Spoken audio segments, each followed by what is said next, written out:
In the news this week, Hong Kong students plead for guarantees of residency with the promise of greater social contributions. Just a little longer, WA's long-anticipated COVID relaxation pushed to August. The heart of Freo is buzzing again as the iconic Fremantle Markets reopen. And on Western Perspective, how a newly minted young mother gets ready for the state election campaign trail. This is the Evening News with Ivan Leung and Sarah Smith. Good evening. The federal government announced the suspension of the extradition agreement with Hong Kong, with many students relieved and much more likely to stay here in Western Australia. The guarantee of permanent residency is needed, with Hong Kongers promising to contribute to Australian society.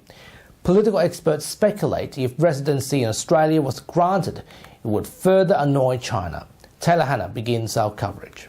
As national security laws in Hong Kong tighten, many Hong Kongers here in WA are grateful for the government's help in ensuring they have a safe place to live.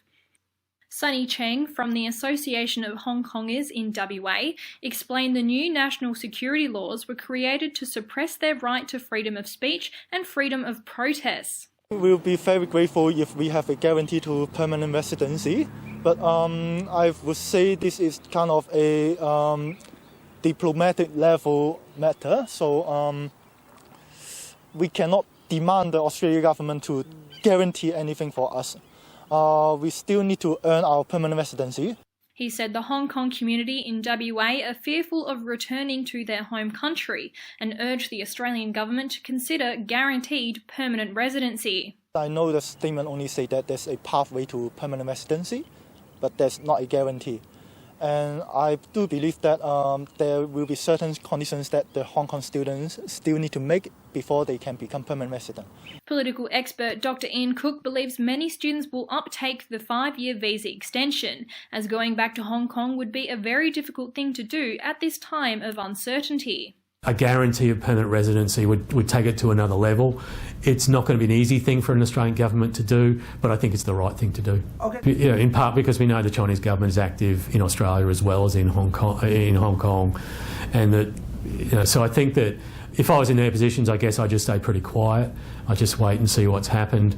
They may apply for these extensions, but I wouldn't be protesting. I wouldn't be doing anything more than just trying, as I say, keep a very low profile. Mr. Cheng also hopes the Australian government will consider taking in skilled migrants from Hong Kong, bringing innovation and business acumen to Australia in exchange for safe residency.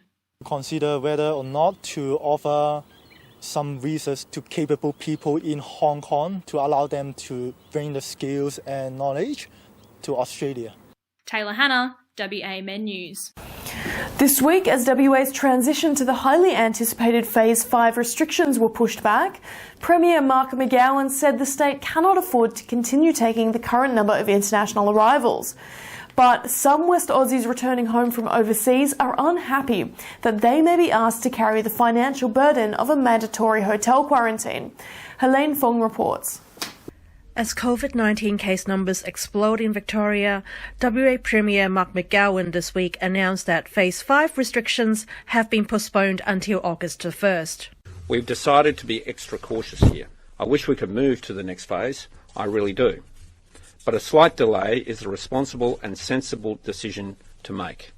The federal government also agreed to cap international arrivals in Perth to 75 people per day to reduce the risk of imported COVID cases and lower the taxpayers' cost of quarantines. But as I flagged on Monday, the increasing number of international arrivals has put a significant strain on our resources to manage hotel quarantine to the highest of standards. Meanwhile, West Australians trying to return home from overseas are unhappy that the government is considering making return travellers carry the cost of a hotel quarantine. It's just not fair and doesn't account for the fact that not everyone had a direct flight from the country they got stuck in. Helene Fong, WAMN News. Police have busted members of an outlaw bikie gang this week with 4 kilos of hard drugs and more than $300,000 in cash seized by organised crime squad. 3 members of the mongrel outlaw motorcycle gang were arrested at the short stay accommodation property in Rochester Circle in Balga. Police say short-stay accommodations like Airbnb is being increasingly used by bikie gangs in interstate activities and advise people to check up on short-stay renters. Speak to your neighbours, I suppose, and say, can you keep an eye out if there's anything comes up that they think's a bit funny, or there's been damage caused to it, or there's vehicles turning up at different times of the night, just to ring the police straight away and we'll come and have a look. Over the last 20 years, the Bannister Creek catchment area has slowly turned from a barren artificial drain into a healthy, functioning ecosystem. Volunteers turned out on Saturday to continue the restoration. Darren says that as one of the first urban ecological restorations, Bannister Creek is an area of international significance.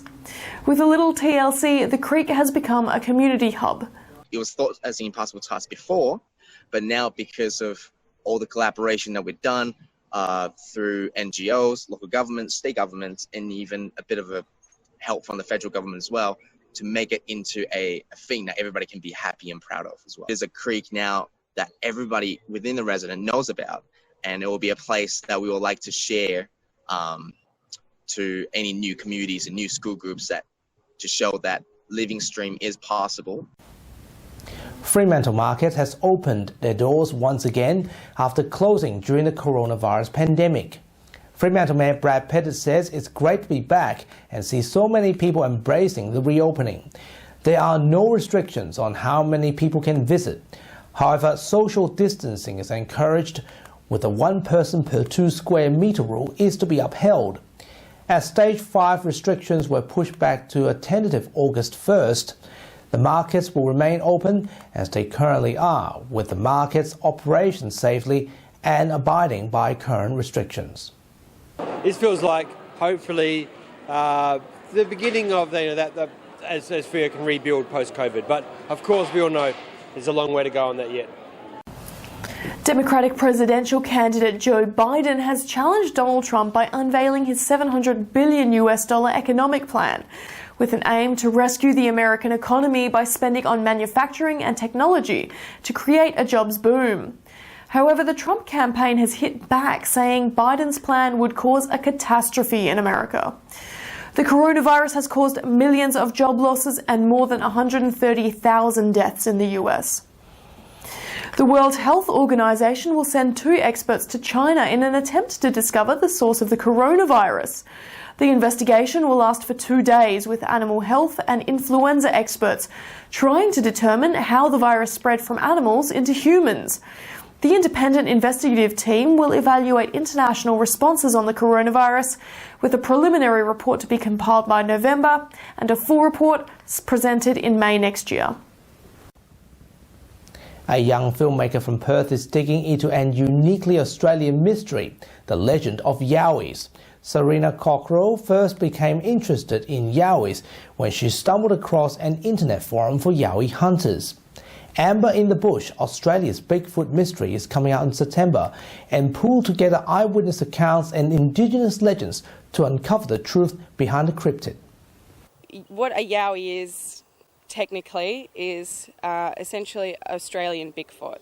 So it's a big ape-man that lives in the bush that probably has a very low population and nobody ever really sees.